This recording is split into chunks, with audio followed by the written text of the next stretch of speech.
அஸ்ஸலாமு அலைக்கும். நம்ம இப்போது கீ ரைஸ் மட்டன் குருமா எப்படி செய்யலான்னு பார்க்கலாம். கீ ரைஸ் மட்டன் குருமா பிடிக்காதவங்க யாருமே இருக்க முடியாது. இதற்கான தேவையான பொருட்கள்: நான் மட்டன் 1/2 கிலோ அளவுக்கு க்ளீன் பண்ணி எடுத்திருக்கேன். ஒரு பெரிய தக்காளி கட் பண்ணி எடுத்திருக்கேன். பல்லாரி வெங்காயம் 1 பெருசாக எடுத்திருக்கேன். சின்னதாக இருந்துச்சுன்னா நீங்கள் 2 எடுத்துக்கோங்க. பச்சை மிளகாய், மல்லிக்கீரை, புதினா, முந்திரி, ஒரு லெமன் எடுத்திருக்கேன். தயிர் 100 மில்லி அளவுக்கு எடுத்திருக்கேன்.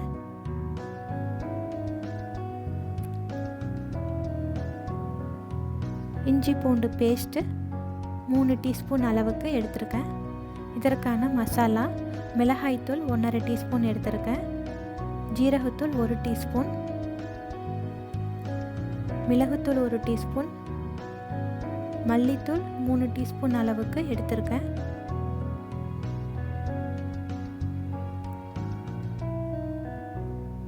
தேங்காய் ஒரு மூடி ஃபுல்லாக கட் பண்ணி எடுத்து வச்சுருக்கேன். இந்த தேங்காவையும் முந்திரியும் நம்ம அரைச்சி எடுத்து வச்சுக்கலாம்.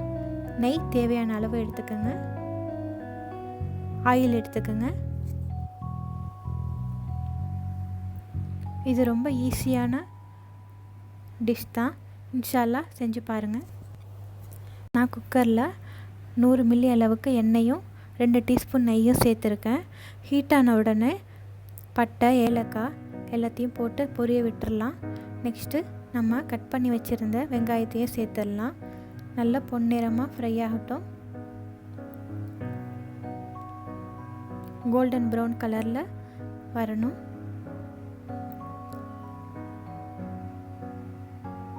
நல்லா ஃப்ரை ஆகிடுச்சு. நம்ம இப்போது இஞ்சி பூண்டு பேஸ்ட்டு சேர்த்துடலாம். நாம் 3 டீஸ்பூன் அளவுக்கு எடுத்திருந்தோம், அதை சேர்த்தாச்சு. நல்லா எண்ணெயிலே நல்லா ஃப்ரை பண்ணுங்கள். அந்த இஞ்சி பூண்டு வாசனை போகணும். போனதுக்கப்புறம் கட் பண்ணி வச்சுருந்த தக்காளியை சேர்த்துடலாம். பச்சை மிளகாயும் சேர்த்துடலாம். அதோட மல்லிக்கீரை, புதினா கொஞ்சம் சேர்த்துக்கோங்க.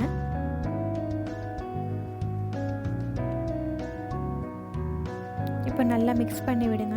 நல்லா ஃப்ரை ஆகட்டும்.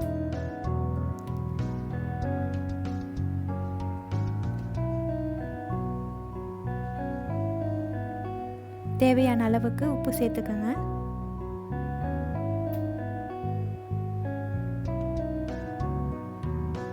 இப்போது ஃப்ரை ஆன உடனே மிளகாய்த்தூள் 1/2 டீஸ்பூன் எடுத்து வச்சுருந்தோம்ல, அதை நம்ம சேர்த்துடலாம். அந்த எண்ணெயிலேயே நல்லா ஃப்ரை ஆனதுக்கப்புறம்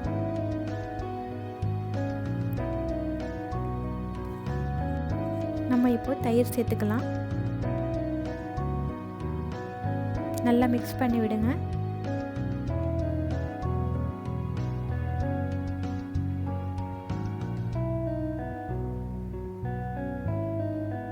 இப்போது நம்ம க்ளீன் பண்ணி வச்சுருந்த மட்டனை சேர்த்துடலாம். நான் 1/2 கேஜி அளவுக்கு சேர்த்துருக்கேன். உங்களுக்கு எவ்வளோ தேவைப்படுதோ அந்த அளவுக்கு சேர்த்துக்குங்க. இப்போது ஜீரகத்தூள், மிளகுத்தூள் நம்ம இப்போ சேர்த்துடலாம்.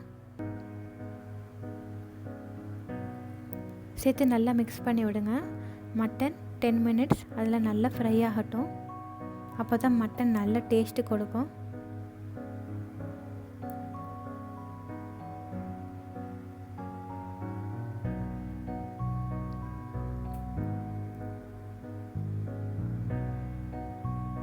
பாருங்கள், நல்லா ஃப்ரை ஆகிடுச்சு. எண்ணெய் தனியாக பிரிஞ்சு வந்துருச்சு. இப்போ நம்ம மல்லித்தூளை சேர்த்துடலாம். நல்லா மிக்ஸ் பண்ணி விடுங்க. தேவையான அளவுக்கு உப்பு சேர்த்தாச்சு. நான் கட் பண்ணி வச்சுருந்த உருளைக்கிழங்கை சேர்த்துருக்கேன். உங்களுக்கு தேவைப்பட்டால் சேர்த்துக்கோங்க.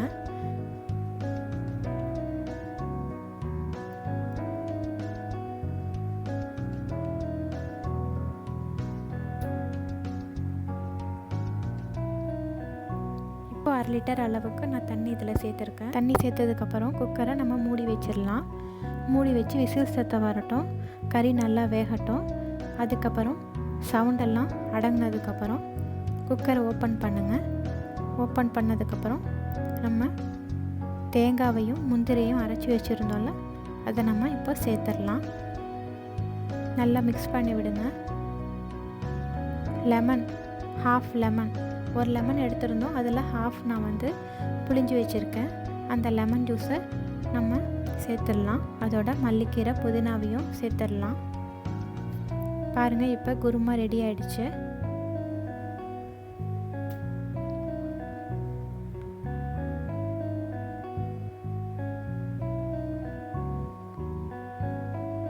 இது அப்படியே சிம்மில் போடுங்க. இது ஒரு பக்கம் வேகட்டும். நம்ம இப்போ கீ ரைஸ் எப்படி செய்கிறதுன்னு பார்க்கலாம். நான் பட்டை, கிராம்பு, ஏலக்காய் எடுத்திருக்கேன். இஞ்சி பூண்டு பேஸ்ட் 2 டீஸ்பூன் அளவுக்கு எடுத்திருக்கேன். தயிர் 100 மில்லி அளவுக்கு எடுத்திருக்கேன். அதோட ஆயில் எடுத்திருக்கேன்.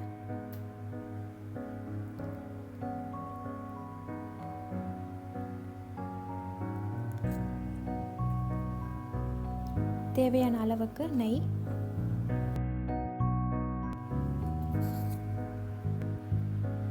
ஜீரக சம்பா அரிசி 1 கிலோ அளவுக்கு நான் ஊற வச்சுருக்கேன்.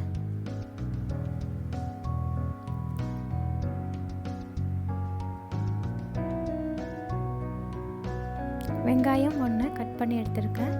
அதோட மல்லிக்கீரை, புதினா கட் பண்ணி எடுத்து வச்சுருக்கேன்.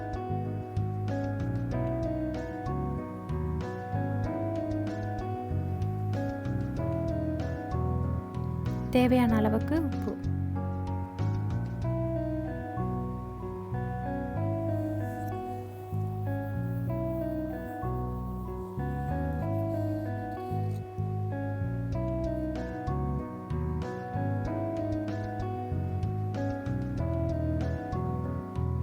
இப்போ ஒரு பெரிய குக்கர் நான் எடுத்திருக்கேன். அதில் 150 மில்லி எண்ணெய் சேர்த்துருக்கேன். நெய் 3 டீஸ்பூன் அளவுக்கு சேர்த்துருக்கேன். அதோட பட்டை, ஏலக்காய், கிராம்பு எல்லாத்தையும் நல்லா போட்டுட்டேன். இப்போ நல்லா பொரிஞ்சு வருது.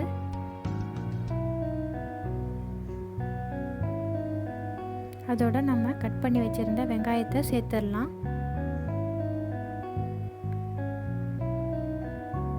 நல்லா ஃப்ரை பண்ணுங்கள்.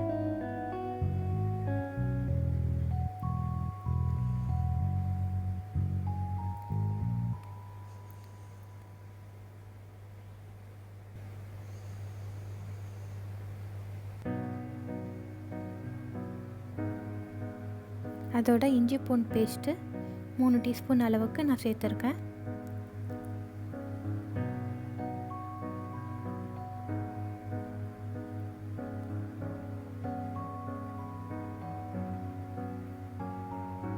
அதோட மல்லிக்கீரையும் புதினாவையும் சேர்த்துருங்க. அப்போ தான் நல்ல மணமாக இருக்கும். நல்லா ஃப்ரை ஆனதுக்கப்புறம் தயிர் 100 மில்லி அளவுக்கு நான் சேர்த்துருக்கேன். நல்லா ஃப்ரை பண்ணுங்கள். நான் அரிசி 5 கப் அளவுக்கு எடுத்திருந்தேன். 1 கப்புக்கு 2 கப் அளவு தண்ணி சேர்க்கணும்.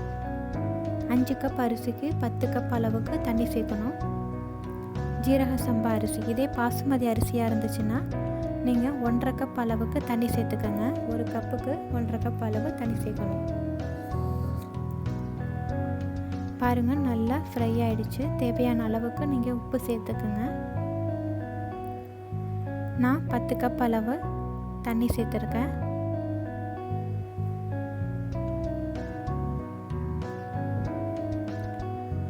தண்ணி நல்லா கொதி வரட்டும்.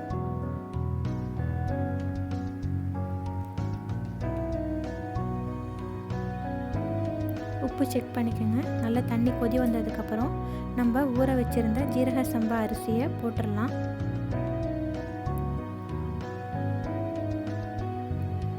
அரிசி இப்போ நல்லா கொதித்து வருது. பாருங்கள், ரெடி ஆகிடுச்சு. இப்போ நம்ம கொஞ்ச நேரம் மூடி வச்சிடலாம். தம்மில் இருக்கட்டும். தம் ஆனதுக்கப்புறம் ஓப்பன் பண்ணுங்கள். இப்போது கீ ரைஸ் ரெடி ஆயிடுச்சு.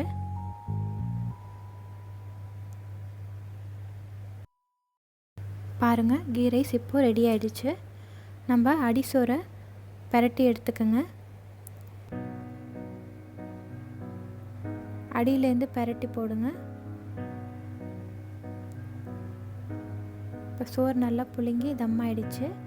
உங்களுக்கு இந்த வீடியோ பிடிச்சிருந்துச்சுன்னா சப்ஸ்கிரைப் பண்ணுங்கள், லைக் பண்ணுங்கள் அண்ட் ஷேர் பண்ணுங்கள். Thank you. Ghee rice mutton kurma இப்போது ரெடி ஆயிடுச்சு.